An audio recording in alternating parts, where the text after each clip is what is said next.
Good evening, everyone. Thank you for joining us here tonight at the 92nd Street Y at Buttonwieser Hall. My name is Lucas Whitman. I'm the executive director of the Unterberg Poetry Center here at the Y, and we're delighted to welcome you to a very special evening in celebration of the letters of Oliver Sacks, which is longtime publisher Knopf, just published this week on Tuesday. And instead of asking you all to join us on Tuesday night, we figured we'd ask you all here to join us on Thursday night for this occasion. Sacks himself, of course, needs little introduction. From his earliest books, like The Man Who Mistook His Wife for a Hat, right up until his last, On the Move, he shaped how we think about our minds, our world, perception, and experience itself. There has never been a doctor and writer quite like him. He was unique with his pellucid prose, deep empathy, genial originality, ever-curious mind, and relentless quest to understand the world. And this collection of letters documents his intellectual, emotional, and social journey through his life from the early 1960s right up to the weeks before his death in August of 2015. It's a collection of hundreds of magnificent letters, a masterclass in art and science, and asking questions about the world and our purpose in life. And he writes to so many wonderful thinkers and friends, people like Atul Gawande, W.H. Auden, Tom Gunn, Robert Silvers, Susan Sontag, and many others. Tonight, we're thrilled to welcome several friends and admirers of his who will read these letters and in some cases share a few thoughts. In order of appearance, we will have Wendy Lesser, a writer, editor, and critic, as well as the founder of the Threepenny Review, an arts journal she has helmed for over 40 years. Her biography of Louis Kahn won the Marfield Award, also known as the National Award for Arts Writing, and she was a close friend of both Sacks and the poet Tom Gunn. Bill Hayes was Oliver's partner for the last 7 years of his life. He's the recipient of a Guggenheim Fellowship, and he's a frequent contributor to the New York Times and the author of 7 books, including The Anatomist and Insomniac City. We're also joined by Michael Grassi, the producer known for his award-winning work on series like Riverdale and Grassi, and tonight he was the creator and executive producer of the new NBC series Brilliant Minds, which is inspired and based on the life and works of Oliver Sacks. I highly recommend you all check it out on NBC. Ira Flatow is an award-winning science correspondent and journalist and the host, as you all know, of Science Friday, which is produced here at WNYC Studios. Maria Popova is one of our most searching writers. She is the creator of The Marginalian, born in 2006 under the name Brain Pickings, which is included in the Library of Congress's permanent digital archive of culturally valuable materials. She's the author of Figuring and the maker of the live show The Universe in Verse. Kay Redfield Jamison is a clinical psychologist and the Dalio Professor in Mood Disorders and Professor of Psychiatry at the Johns Hopkins University. She is the co-author of the standard text on bipolar disorder and the author of such iconic books as An Unquiet Mind, Touched with Fire, Fires in the Dark, Healing the Unquiet Mind. And finally, Zachary Quinto, the star of the new NBC series Brilliant Minds, plays Dr. Oliver Wolf, a face-blind, weightlifting, motorcycle-riding neurologist, based, of course, on Oliver Sacks. Quinto has won numerous awards for his work in film, television, and on stage, and his new play, Cult of Love, opens on Broadway soon. And finally, Kate Edgar, who was Sacks' editor, researcher, and friend for more than 30 years. She's the executive director of the Oliver Sacks Foundation and the editor of this magnificent volume of letters. And a huge thanks to Kate, without whom this volume wouldn't be possible and this evening wouldn't be possible. 2 housekeeping notes. There will be ushers circulating with 3x5 note cards. You're welcome to write down questions and have them collected, and we will have a short discussion after the readings to answer any of your questions. So please do fill those out. We love hearing from all of you. And of course, books by everyone speaking here tonight will be available for sale, as well as many books by Oliver Sacks as well. So without further ado, please welcome Wendy Lesser to the stage. Thank you all.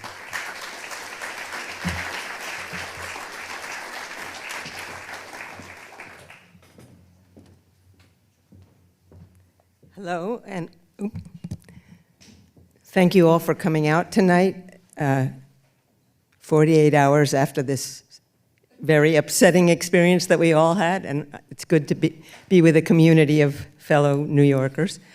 I was invited to speak here by reading letters that Oliver wrote to Tom Gunn, because I was friends with both of them, and I knew Oliver through Tom Gunn, the poet who spent most of his adult life in San Francisco, although he was originally from England.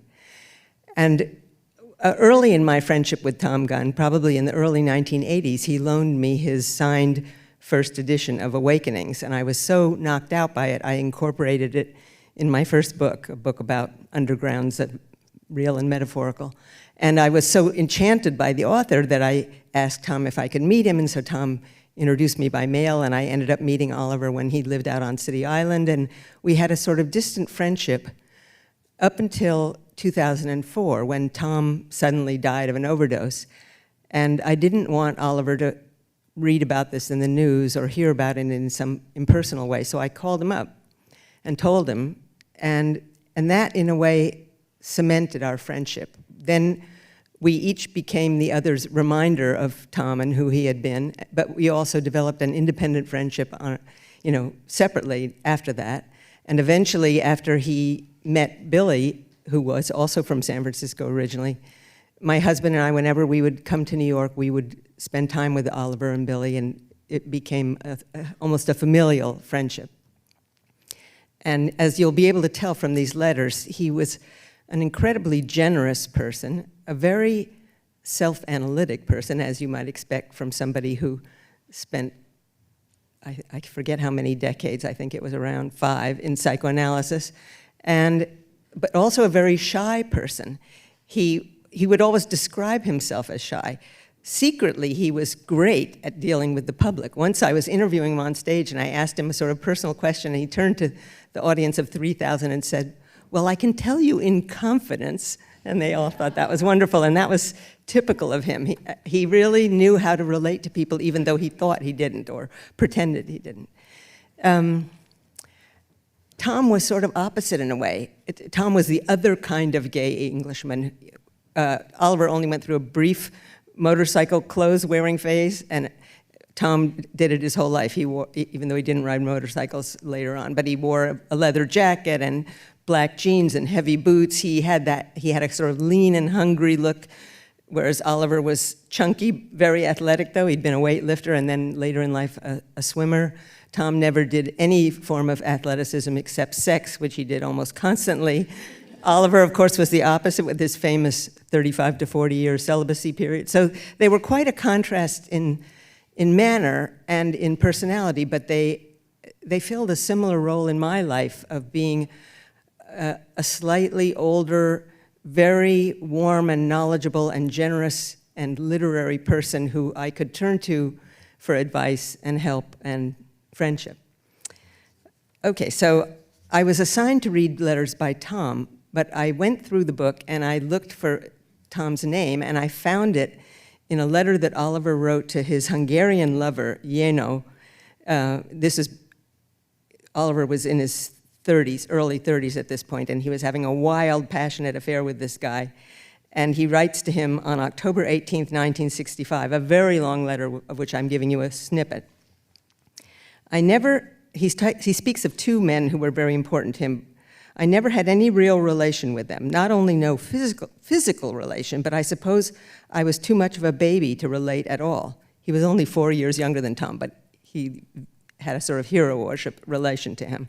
About Tom, he says, "It must have been in '58 when Jonathan," that would be Jonathan Miller, "read me a poem of his, a marvelous poem about motorcycles.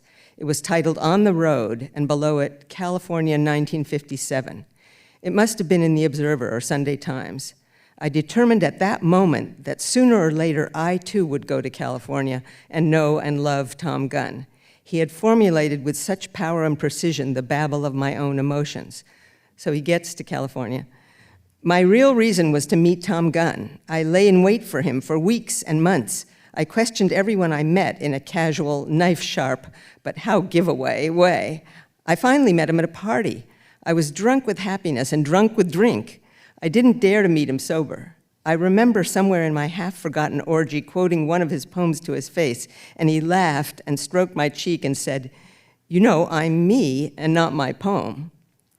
I think Tom was flattered, amazed, amused to have this leather baby in his hands. We had no further physical contact ever. You may think he's protesting too much, and he is, but that's a whole other story I'm not going to tell tonight. And then there's a paragraph about Tom's relationship to his writing.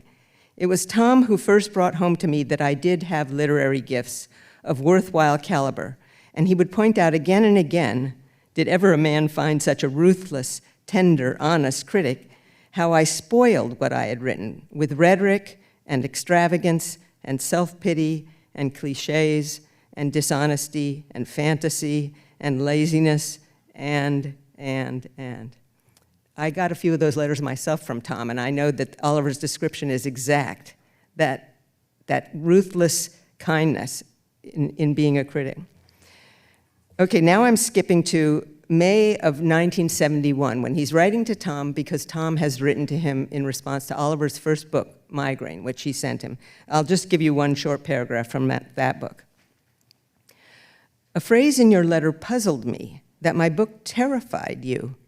I think it is partly because there is something in it and me which relishes my patients' symptoms and which, admiring their structure, forgets the suffering they represent. Some of my patients would come to share this feeling, would present me with bouquets of symptoms.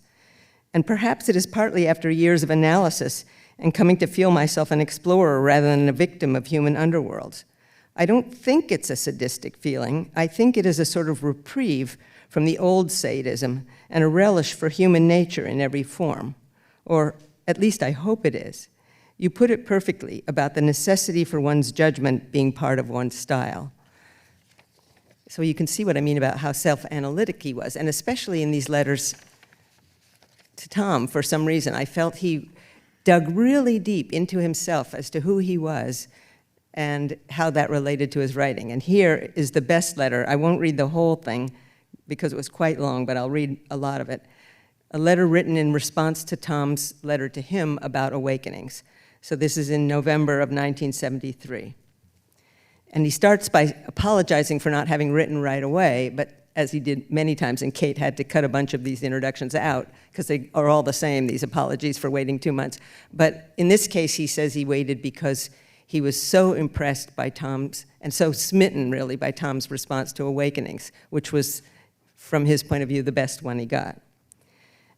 But he starts then by digressing into W.H. Auden's death.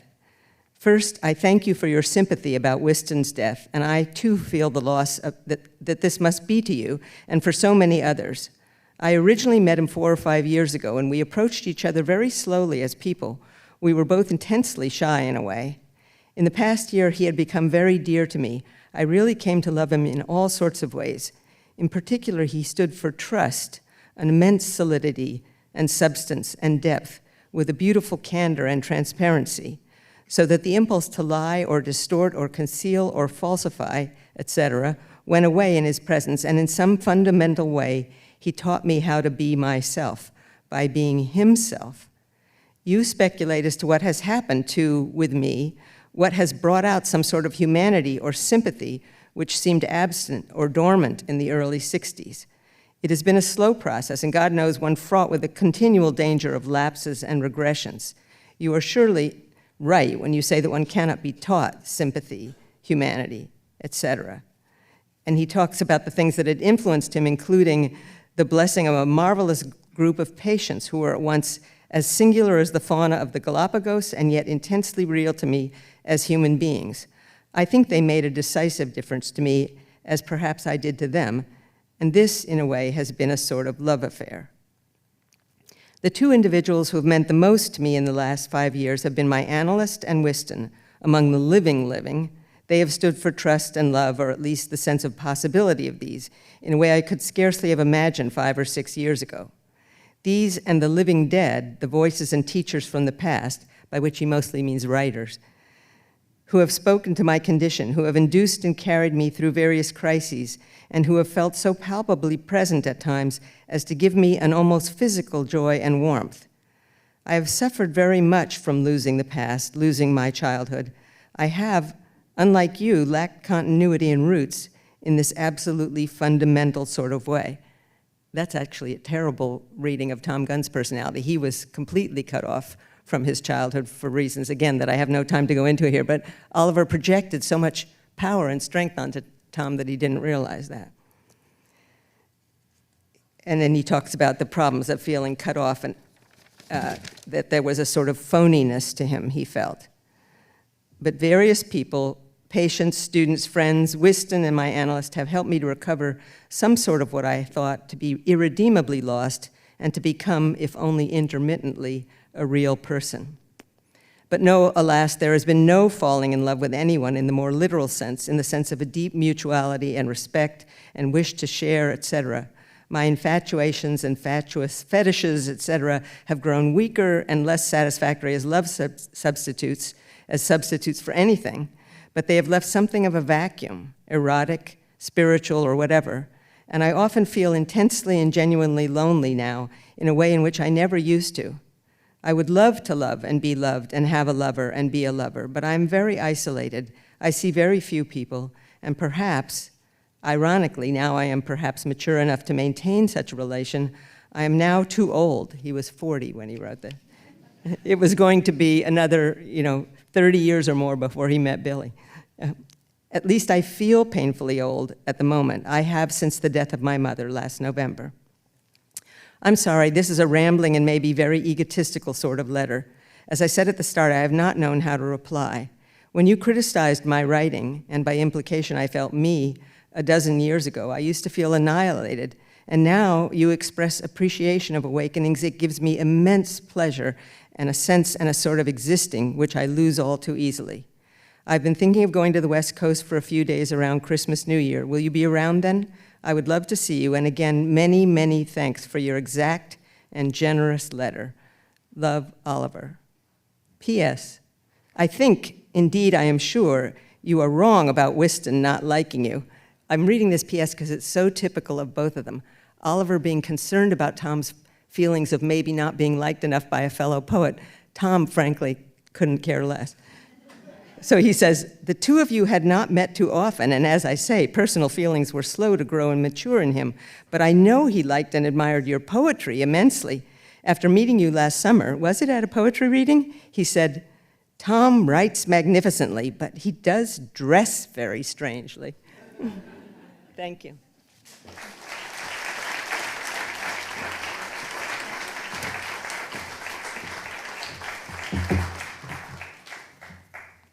Thank you. He wrote me a letter. That's how Oliver and I first met. I was living in San Francisco at the time. This was back in 2008. And he'd read a copy of my book, The Anatomist. And out of the blue, I was in San Francisco, as I said, I get a letter from Oliver Sacks that was sent through my publisher. And it was a very collegial letter, just congratulating me, telling me how much he'd enjoyed it. And so what would you do if you got a letter from Oliver Sacks? I wrote a letter back.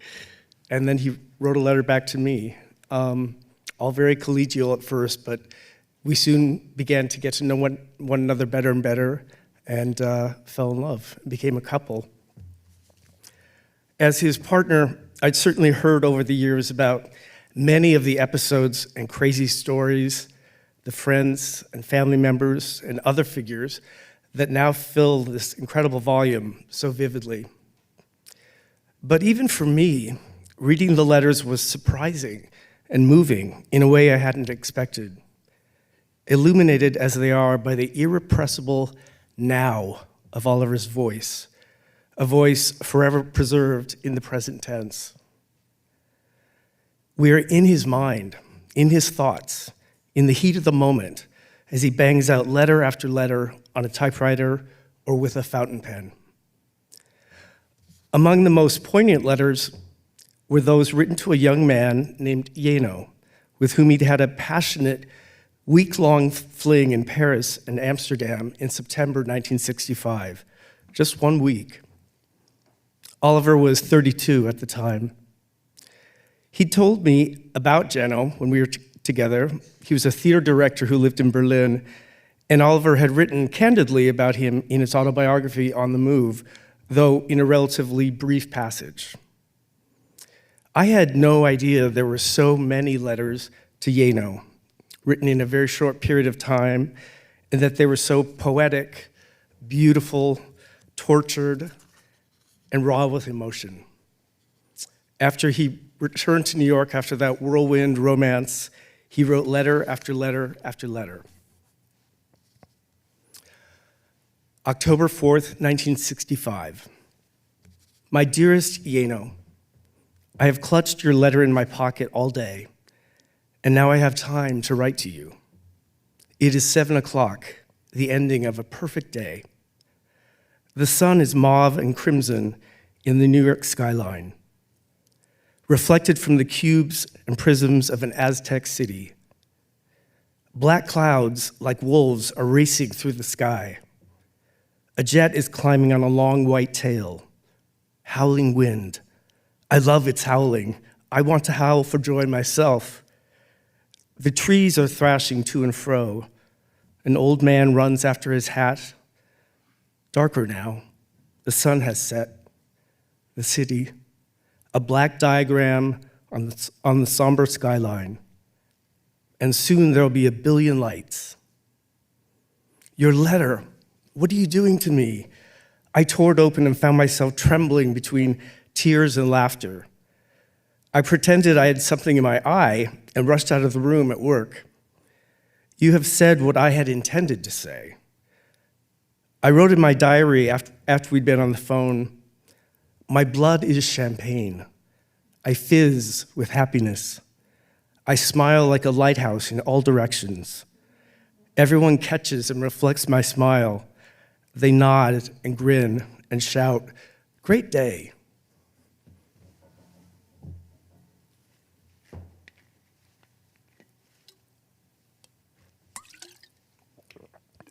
Two days later, October 6th, 1965. Yeno, I love you insanely, yet it is the sweetest sanity I have ever known. I read and reread your letter, wonderful letter. I feel it in my pocket through 10 layers of clothes. Its trust, its warmth exceed anything I have ever known. How constantly I talk with you. I write to you continuously in my diary. My last letter was overloaded. It had been building up for 8 long days. It was congested and in places false. I've never learned to write a letter.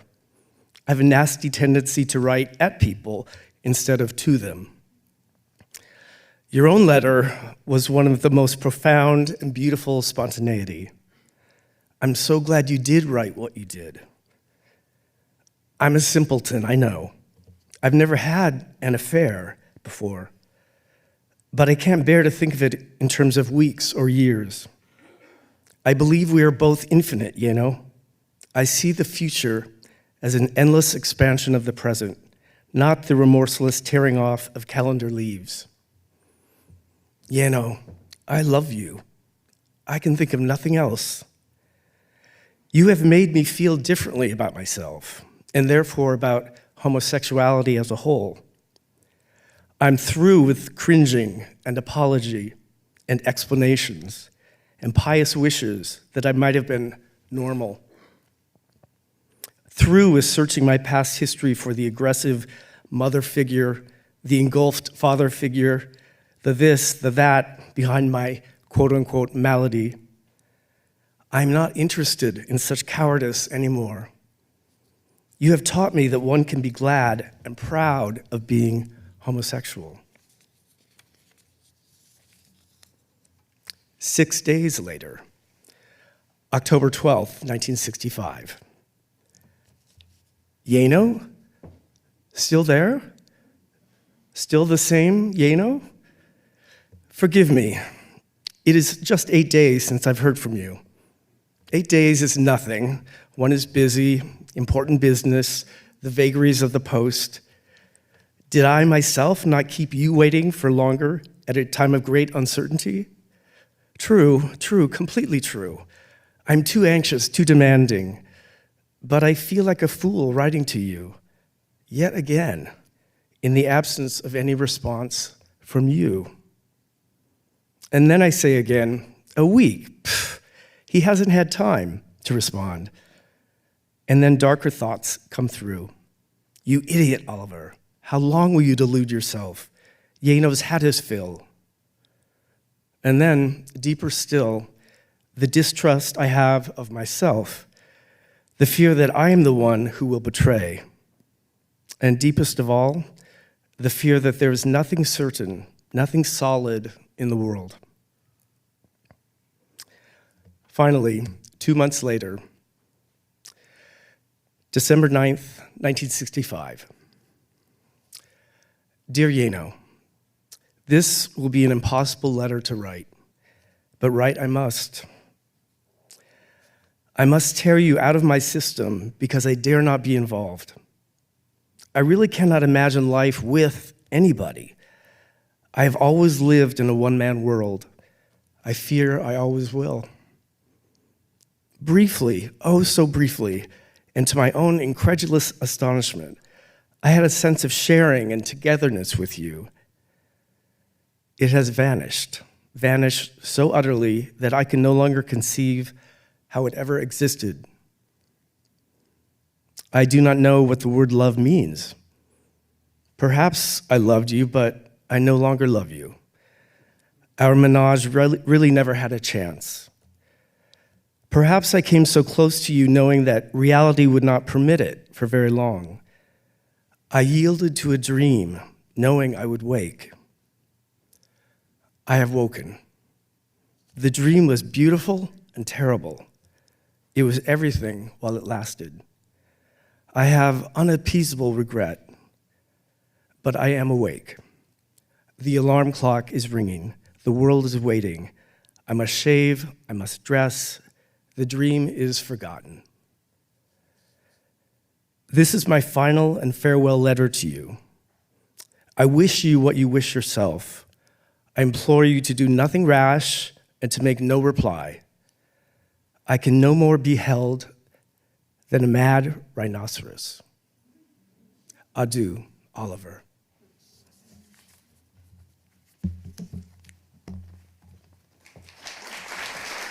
Thank you.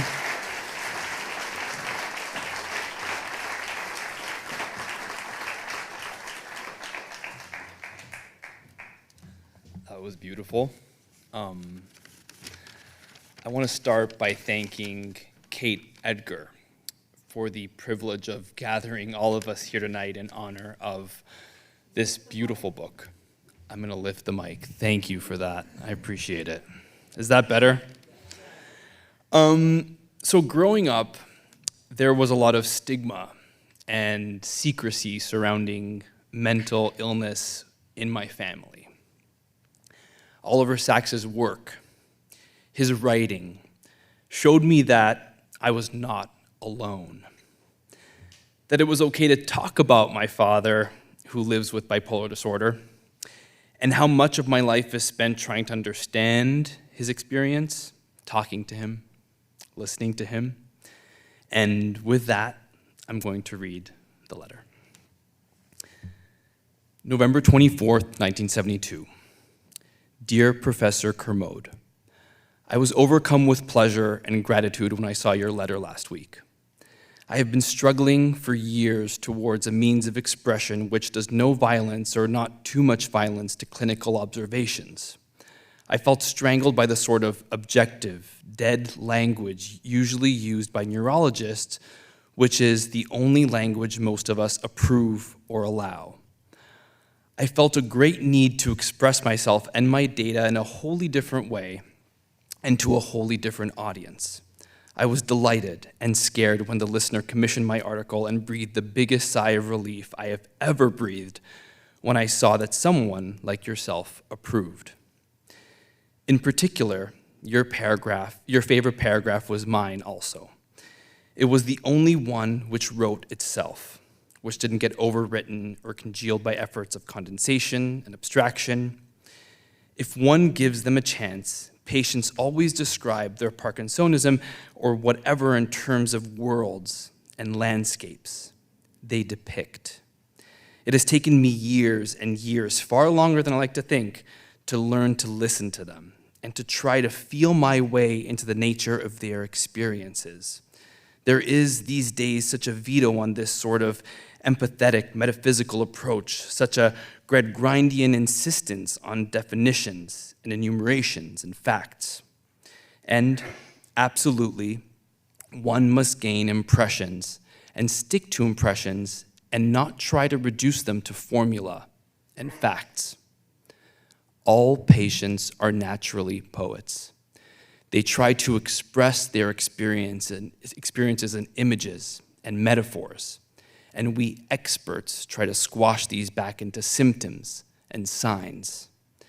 I have found the problem of language the most necessary and difficult in trying to understand or convey what goes on in these post-encephalitic patients who are uncannily strange and uncannily familiar. Back in 1966, I saw my first post-encephalitic patient. He had once been a librarian, with a look on his face at once infinitely clenched and infinitely remote, but I couldn't begin to imagine his state until he whispered, "Panther," and suddenly put Rilke's Panther into my mind. I have tried to convey the sort of lives some of these people have in my forthcoming book, Awakenings. It is bound to be a partial failure because one needs to be a novelist as well as a neurologist, but I hope it will convey something of what these extraordinary, tormented, involuntary explorers of the depths experience. I do hope we can perhaps correspond occasionally. I would love to meet you, but have to return to New York almost immediately. A quick footnote here. The Panther by Rainer Maria Rilke is about a caged panther. Oliver Sacks might have been thinking about the second stanza. As he paces in cramped circles over and over, the movement of his powerful soft strides is like a ritual dance around a center in which a mighty will stands paralyzed. Thank you.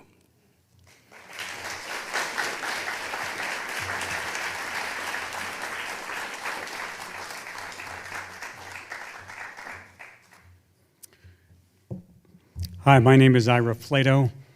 I host a program called Science Friday. And thank you. I've known Oliver, or I knew Oliver for about 30 years. And I knew him from the professional side as a journalist and as a scientist who is very curious about everything. And he has never failed over the years I know him to surprise us about things. I recall his vast curiosity that was unexpected. Back in 2007, he came on the program to be interviewed for his book, Musicophilia. And usually we gave Oliver the whole hour of time to just be interviewed. And just at that week, we learned that there was a guy out in a boat in the South Pacific who was hunting a giant squid. And I called Oliver up and I was going to apologize. I started to apologize to him, saying, you can't have the whole hour. We need 20 minutes of this hour to interview the guy looking for the giant squid. And I thought, there was a long pause, and I thought, we've really messed this up. And Oliver said, that's my favorite subject. Cephalopods. My favorite. Can I sit in on that interview? And he came that Friday to be interviewed on the program. He was wearing his cephalopod t-shirt. He was carrying 2 rubber cephalopods in each hand. He was ready to go. And later on, he would invite us back to his apartment where on his bed, he laid out all his cephalopod tchotchkes that he had. And he was so proud of them, and we were so surprised and delighted for him to tell us something about himself that we had not known. But of course, as I say, I knew him as a scientist, and we would approach scientific issues, and the excerpt I'm going to be reading is about his letters to another scientist, Stephen Jay Gould, who was very famous for his theories on evolution and punctuated equilibrium. And I will read those letters. And they go into the weeds a little bit, but you'll see the kind of scientific dialogue he had with other scientists. And this first letter is December 21st, 1990. Dear Professor Gould, an early morning malaise was instantly turned into delight on finding an inscribed copy of Wonderful Life from you with your notes inside. I have often wanted to write to you, for I have admired you for many years and try never to miss your articles in natural history. I always felt too diffident, but now you have given me the opportunity. While preparing a new edition of Awakenings, I found myself thinking hard about the, quote, evolution of illnesses and responses to L-DOPA, and feeling more and more that a theory of contingency was needed. 3 approaches excited me: chaos theory, Gerald Edelman's theory of neuronal group selection, and your own theory of punctuated equilibrium. At a deeper level, I suppose I remain unsure as to how to relate your evolutionary phylogenetic considerations with ontogenetic ones. On this, as on so many subjects, I would love to meet you and talk with you. My own very first love was biology and paleontology. I spent a great part of my adolescence in the Natural History Museum in London. The sense of diversity, of the wonder of innumerable forms of life have always thrilled me beyond anything else. And I partly see my patients, some of them at least, as forms of life, not just as, quote, damaged or defective or abnormal. My oldest friend is Eric Korn, whom you know, and Eric, just as an aside, was a well-known antiquarian bookseller who specialized in Darwin. And Oliver goes on to write, he and I and Jonathan Miller, we were all at school together, had an absolute passion for taxonomy. Eric's special passion was for holothurians. Jonathan's was for polychaetes, mine for cephalopods. Who knew? How much greater this would have been had we not been constrained by the old view of the Burgess shale, which is a very famous bunch of shale about evolution. Again, my deepest thanks for your book and notes and for everything you have written over the years. I do hope we can meet in New York in the new year. With kindest regards, Oliver Sacks. And they began a correspondence. This letter was sent after Gould and his wife Rhonda had hosted a party for Oliver's 66th birthday.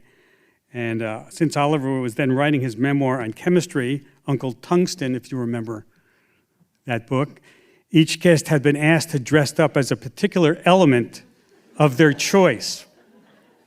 Just as an aside here, after we had talked cephalopods with Oliver over the years, we had a video series called Desktop Diaries, in which we sent a camera crew out to famous people's desktops, show us the stuff you got on your desk. And when we got to Oliver's study, what did he have on his desk? He had a desk made out of the elements. Each part of the desk was just like the periodic table of the elements, with little pieces of each element sitting on his desk. And boy, was that fun and surprising. So here's a letter dated July 22nd, 1999, after that party, to Stephen and Rhonda. It was lovely seeing you both on the 9th. I had been feeling a bit low lately, and the party and the people who came cheered me up immensely. Auden always used to say, one must celebrate birthdays, however one is feeling. And I have found this proves right, has worked out again and again. I've been savoring your books. I'm rather a slow reader, especially when I'm also writing. And Rocks of Ages has set me to ruminating a bit, the more so as I have also been reading Jane Goodall's autobiography and seeing how complementary the two magisteria, science and religion, have been for her. I had dinner a few days ago with a cousin of mine from Jerusalem, a great mathematician and also deeply orthodox.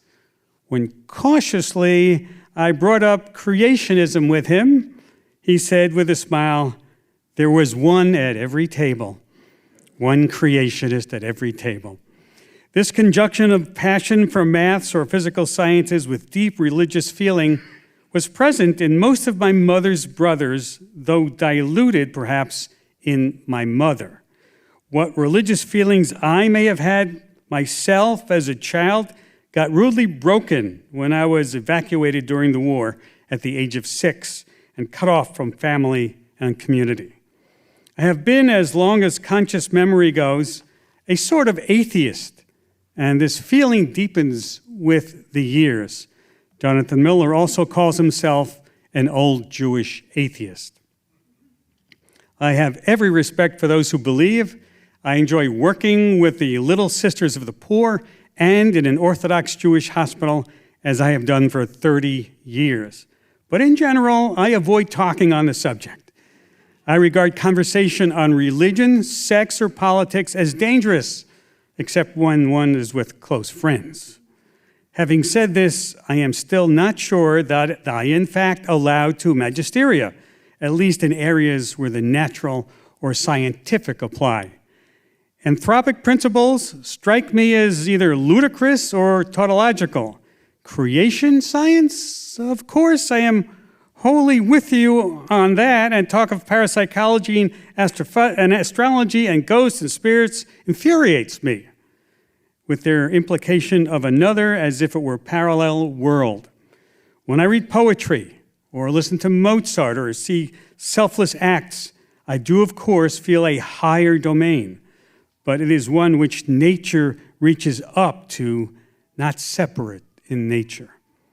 I think you have written a noble book in Rocks of Ages, as well as being erudite, charming, personable, all in all, the way you write. I am around in the summer. Let's see each other again. My love to you both, Oliver. And I will just let you know that that interview that we did about musicophilia will be rebroadcast on our 33rd anniversary show this Friday, if you'd like to hear the voice of Oliver Sacks again. Thank you very much.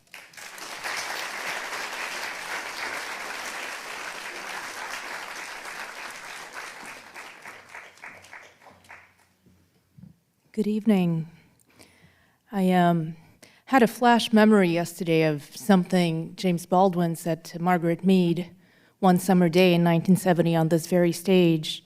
He said, "We've got to be as clear-headed as possible about human beings because we're still each other's only hope." And the most wonderful thing about Oliver to me is the clarity and compassion with which he thought about what it is that makes us human. No matter what lesions in the brain or misfirings of neurology that change the brain, that change the mind, that change the person, and still keep them human. And now, living through this lesion in the mind of this country, in the mind of this world, it seems all the more important to remember that we're still here together, all of us human, all the different minds, and we're still each other's only hope. I chose this letter that I'm going to read a while ago, and rereading it yesterday, it struck me as what I needed to hear today. This is actually the postscript of a letter that he wrote to the moral philosopher Peter Singer, who's written so poignantly about ethics and our ethical responsibility to non-human animals, that is, to minds that are profoundly other than our own. So here's someone thinking deeply about the moral superstructure of what makes us human, and here's Oliver thinking about the biological and psychological scaffolding without which that superstructure would not exist. So this is what he writes.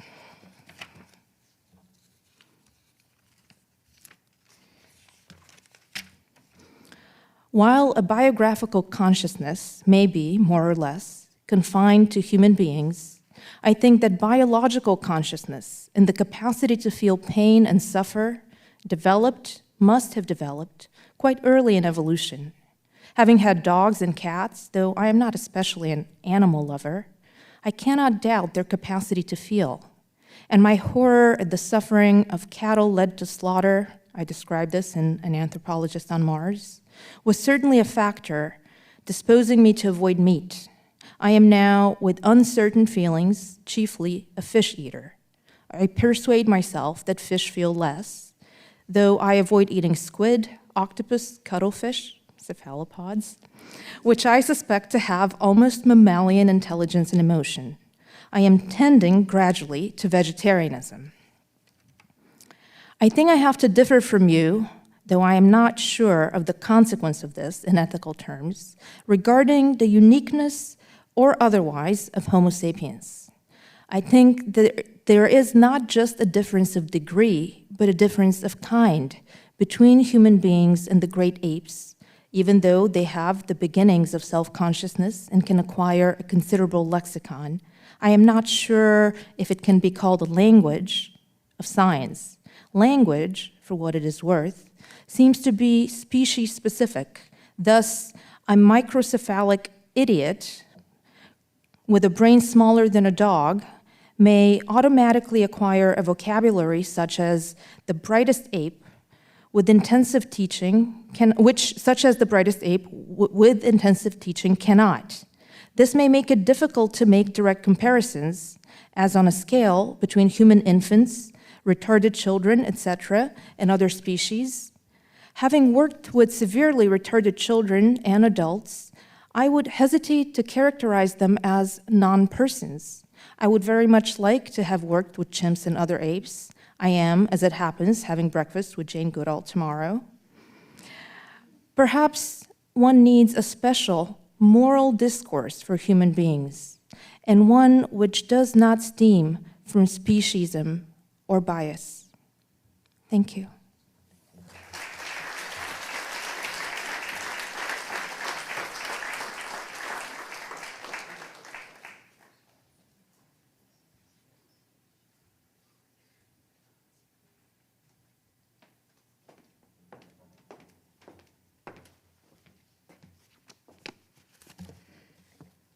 I first met Oliver Sacks in London.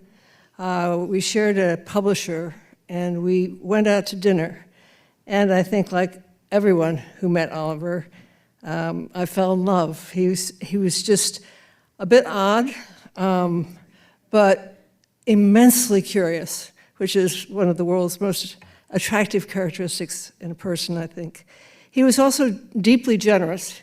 As everyone has mentioned it, and people have mentioned it for good cause, he was unusually generous.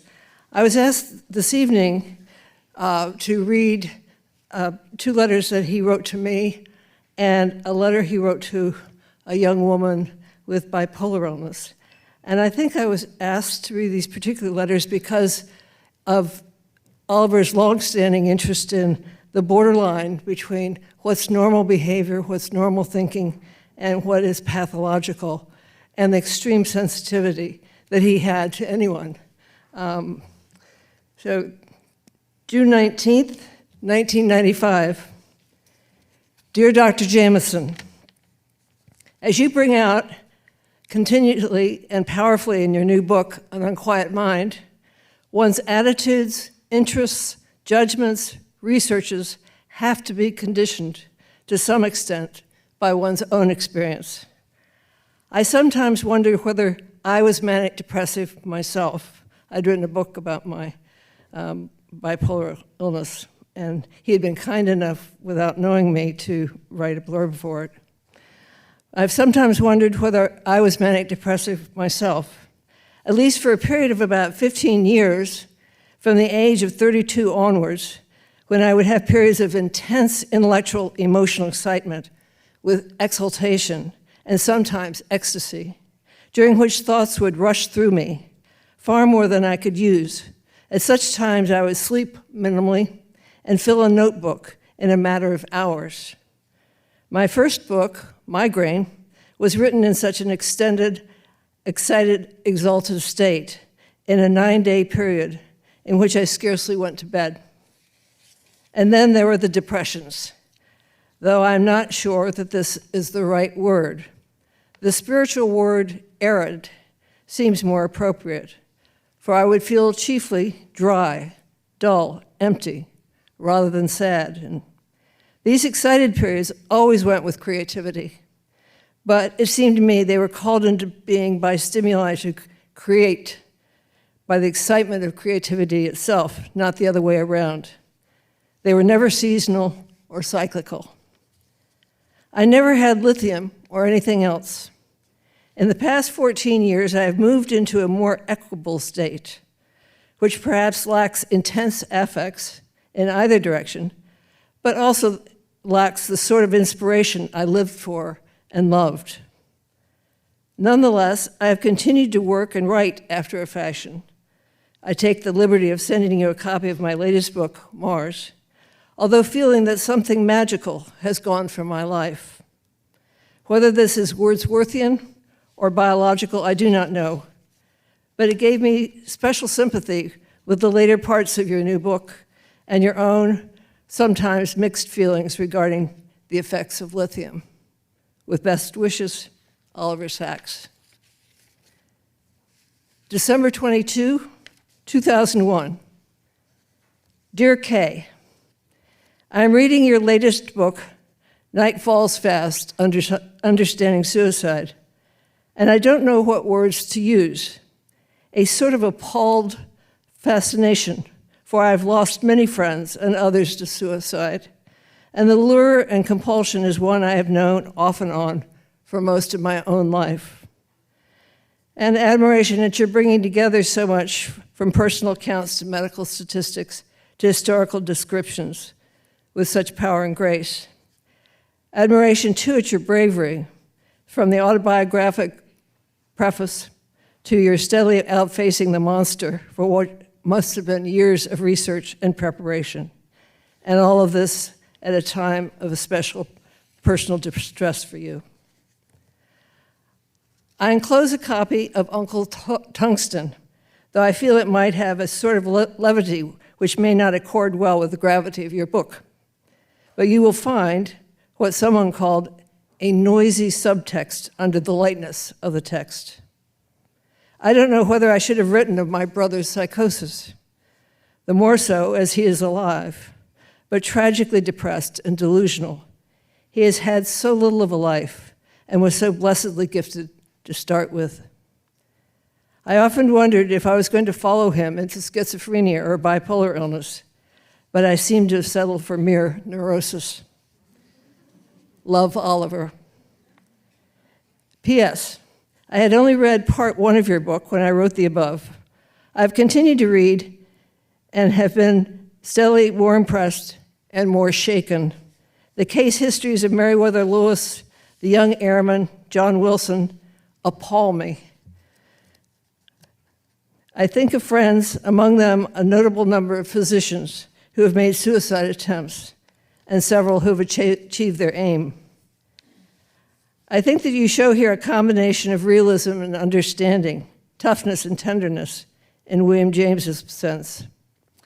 I have never, or only very rarely, seen before, and your writing soars at times, and this again is part of his generosity to writers. I think he understood what you're trying to get at, and it was always encouraging. It was quite a wonderful gift. Perhaps only someone who, like yourself, has actually been through it, and as a psychologist and a scientist and a close reader of poetry and personal accounts and biographies, could write like this. I'm especially glad to see your passionate defense of psychotherapy, therapeutic contact, as often crucial in addition to medication. This is a very personal feeling here. I feel my own psychiatrist, to whom I have been going since 1966, has repeatedly saved my life. I have rarely been explicitly suicidal, but rather parasuicidal, a term which seems not to be used now, and which I do not find in your index. With drug overdoses, reckless and self-destructive behaviors of all sorts, none of my friends expected me to live to make it to 40, much less 50. I am more grateful than I could ever express at having made it thus far. One always has to say, thus far. To 68, somewhat scarred and battered, it is true, but for the most part, alive and even creative. Those who do not know me well see me, imagine me as successful, self-assured, stable, the demons exorcised, but I know better. They may rail at my dependence on a psychiatrist, but I know the thoughts, the behaviors, the very real dangers which still threaten me. I didn't intend to say this, but you, above all, will understand. Oliver.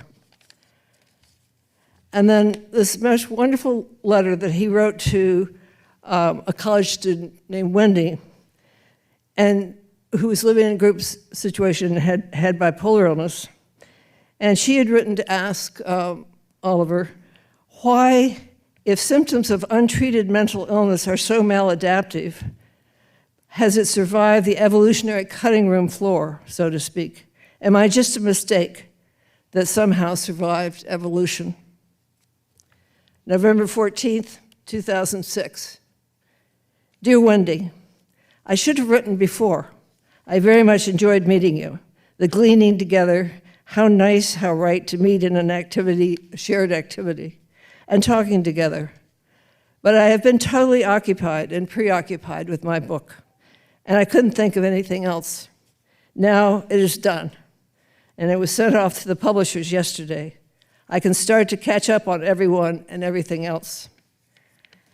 Having said this, I am not quite sure how I can answer your long, moving letter in any adequate way. I don't know, as a start, how much one can talk about genetic evolutionary mistakes. For while there is natural selection, there is no purpose, and perhaps no progress in nature. More to the point, things are very complex, and there can be unexpected spin-offs in both directions, all directions. Sickle cell anemia is a fatal disease, but sickle cell trait confers resistance to malaria. I want to avoid a dramatic way of putting this, like thousands die that millions may live, for there is no that in nature. Congenital deafness was seen by Alexander Graham Bell in very negative terms. He felt that the deaf should not marry or be allowed to have children, lest they propagate an inferior variety of the human race. But many deaf people enjoy full, rich, creative, and happy lives, often enriched by the fact that they're deaf. And there's a vital language and heritage of the deaf that they would not wish otherwise. What seems to me less stressed, and most in need of stressing, is that you are an individual, unique, with gifts and genes which no one else in the world exactly duplicates. And that means you have a true place and role in evolution and in the present. That you have bipolar disorder, in a sense are bipolar, does not begin to encompass the whole of you. It is what, while you are you. It is what it is while you are you. You have to hold to this sense of a personhood. Personality is not quite the word. It has got too Hollywoodized. Coleridge talks about personality, which is deeper than any condition you have. And perhaps these relatively gentle years at Gould Farm, where she was recovering, will allow you to realize this, realize it in both senses, understand and actualize. You have much to hope and to live for. So my best to you, and keep in touch. Kate, too, sends her warm regards. Oliver.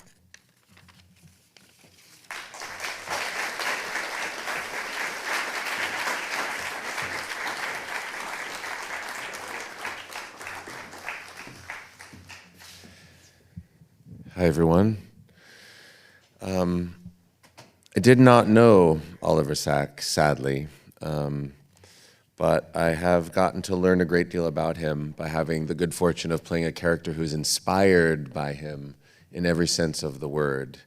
And I think one of the most fascinating aspects of what I've learned about Oliver is his voracious appetite for understanding consciousness. Beyond the neurological, medical, scientific aspects of the mind, I've felt like his curiosity and his willingness to lean into the unknown as it relates to the human mind, the final frontier of our experience, is something that I felt really connected to from the first time I considered this project. And as an actor, I feel like we are part of a lineage. We are part of a continuum. We are part of something that comes before us and will last well after we're here. The idea that the body is consciousness dependent, but consciousness is not body dependent. And so where do these spirits, where do these alchemical and ephemeral spirits go when the body is no longer? And I feel like they go into the work that is left behind and the stories that are inspired by people like Oliver Sacks, inimitable, incredible, vastly curious and vastly capable minds. Also, when I learned that Oliver was celibate for 35 years, I really had to sit with that information for some time to understand why or how someone could make a decision like that if they weren't devoting themselves to a religious order that demanded it. And what I really came to understand, I think, and I wish that I had an opportunity to talk to him about this, was that he came of age at a time when accepting who he was, integrating who he was, would have significantly limited his opportunity to make the contributions to the field of medicine, to science, and to literature that he knew he was singularly destined to make. And aside from all of the emotional and psychological complexities that he experienced with his family of origin, as I'm sure everyone in this room can relate, he also had this added societal pressure. And he knew what he had to do, and he knew that his purpose was his patients, his purpose was the knowledge that would serve them, and that was the thing that was the source of most fulfillment in his life, and the thing that he had to devote himself to. And in order to devote himself to that at that time, he had to compartmentalize, separate, and sublimate this part of himself. And what a tragedy that is, to know that he could have lived a fuller, more integrated life if only he had been born a generation or two later. Or is that true anymore after this week? We remain unclear. But the progress that we've made since Oliver Sacks made that sacrifice is what allows me to stand here and to play this role and to be open and integrated and authentic in who I am in my life and in my work. And that is an absolute testament to the contributions and the sacrifices of people like Oliver Sacks. So I owe an incredible debt of gratitude to him. And it brings me a tremendous amount of fulfillment and joy to tell stories that are lifted from his life, inspired by his life, and imagine what his life might have looked like if he lived in it today. And what can we do to protect that and to preserve that? And I chose a letter that I think encapsulates a lot of what really speaks to me about Oliver Sacks and really draws me into the joy of playing a character who is inspired by him. This is a letter on the meaning of life. And he wrote it to Hugh S. Moorhead, who was a philosopher, who asked Oliver for his views on the meaning of life. November 11th, 1990, Dear Professor Moorhead, many thanks for your charming letter. I am glad you're enjoying Hat and happy to inscribe your copy. Though I seem to write about disability and disease, I am always concerned with patients' ability and will to survive, to make meaning and dignity out of their so shattered lives. In this sense, I find my patients an inspiration. When moods of defeat, despair, and so whatness visit me, they are not infrequent. I find a sense of hope and meaning in my patients who do not give up despite devastating disease. If they, who are so ill, so without the usual strengths and supports and hopes, if they can be affirmative, there must be an inextinguishable power of affirmation within us.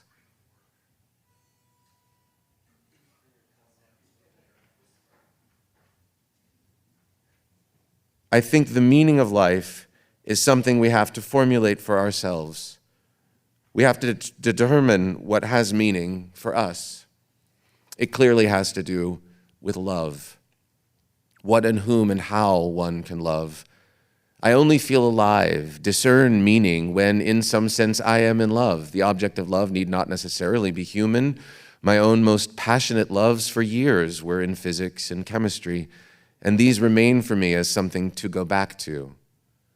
I do not think that love is just an emotion, but that it is constitutive in our whole mental structure and therefore in the development of our brains.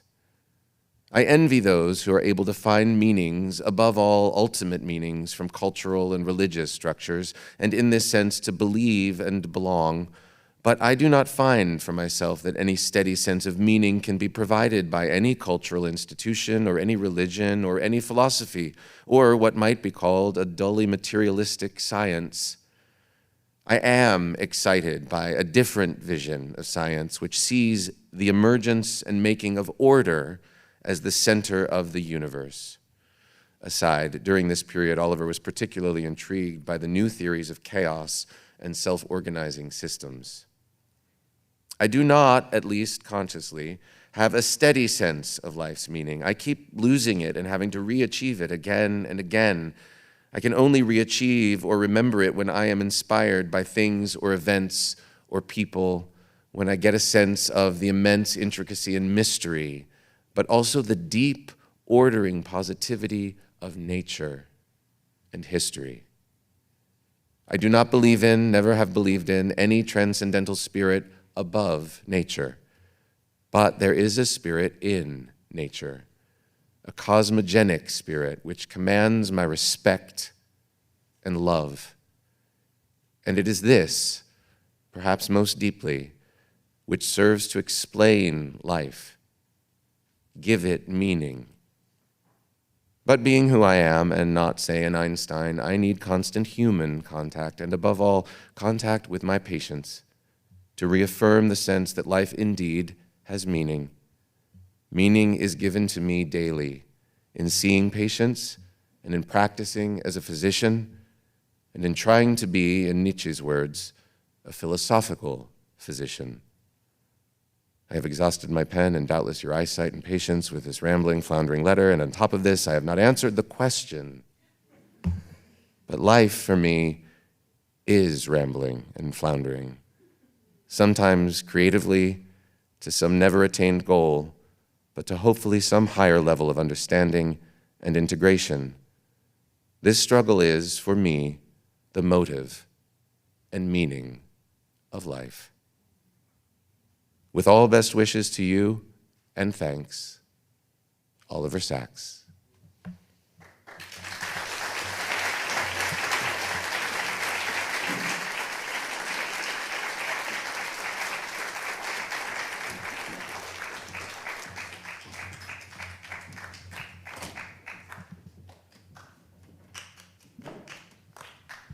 Hello.